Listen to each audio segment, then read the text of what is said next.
Nandito po tayo sa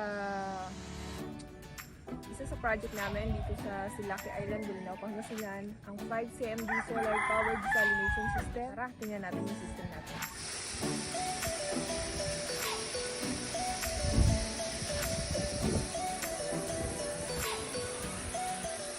So ito po yung ating system. So this is the desalination system, and that one is our power source and solar powered.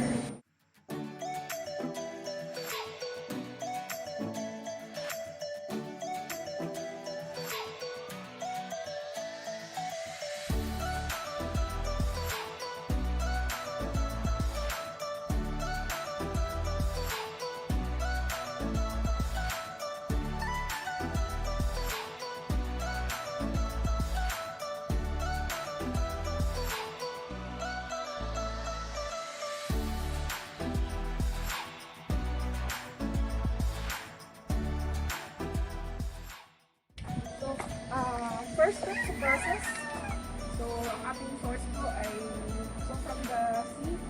Meron po kaming beach well o yung deep well natin na stock para din sa source ng ating water treatment. Then, may submersible po yan. Then, papunta po doon sa water tank. From the deep well, may submersible. Then, papunta po dito sa raw water tank. Then from the raw water tank, meron tayong the pump, the raw water pump or the big pump. Then it goes into the sand filter. And the sand filter, it goes to the 10 microsecond filter. Then to 5 microsecond filter.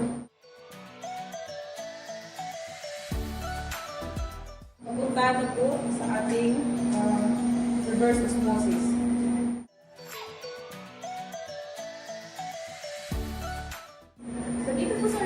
Ito po yung pinaka-main system natin. So, ito po yung transform from seawater into fresh water or drinking water na siya. So, part pa rin ng RO system, meron tayong chemical dosing such as meron tayong anti-scalar, yung SMPDS for the dechlorination, if ever yung mga drinking water, and then this one is a crocodile. So from this po na product po niya is ito po dito sa 600 liter na RO water tank or the product tank. Dito po, so ito po yung ating indicator or mga instruments para dun sa RO. So meron tayong indicator for the RO rejects, one is for the product.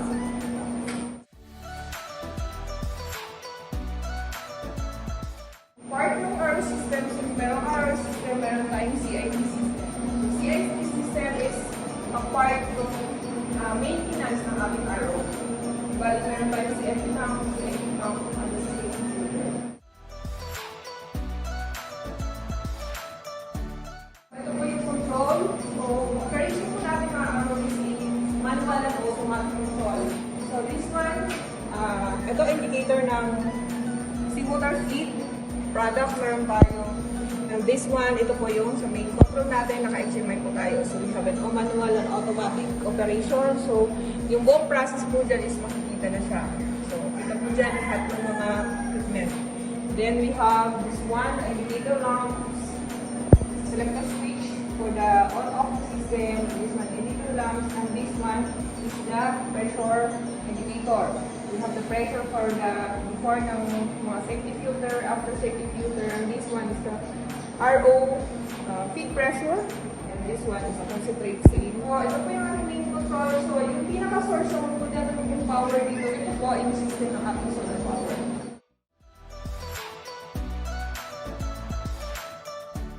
So, from the solar panel sa taas, we have a combiner. After the combiner, then you have the controllers, you have this battery. It lasts around 88 hours na bago sa kalooban. Meron tayong inverter. So inverter, simply ano lang, para i-convert ng DC to AC. Yun lang po. So, thank you very much.